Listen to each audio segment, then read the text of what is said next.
You can't make it too high. You can't make it too low. And you have no idea what their range is. A lot of the time, they don't disclose it. So a common reaction to this that I think is kind of interesting is, well, I hate this kind of guessing game. It's almost like a feeling of entitlement. If they don't want to pay me a good amount of money, then it's not worth my time to be here.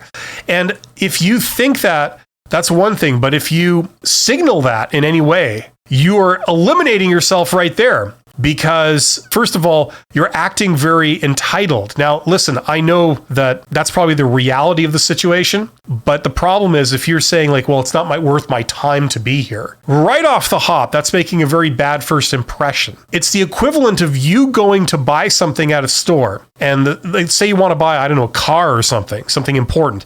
And the salesperson comes up to you and says, you want to buy a car? Okay, well, I've got a red one in the back. It's $50,000. What do you say? And then you're like, well, I don't know. I need to see it first and everything. Like, okay, well, I got a red car. It's $50,000. What's the problem? You don't want to buy it for $50,000? Okay, well, that's the only car I have. Goodbye.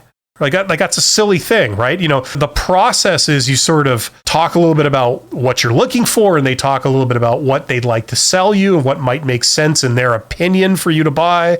And then you try and arrive at a common ground, and then you can have it make a transaction, right? That's the process. And that's exactly what's going on in the job interview. They're asking you a bunch of questions. So like, what type of person are you? Do you have all these things that we're looking for? Are you the type of person that would want to do this job? Is this kind of your forte? That kind of thing.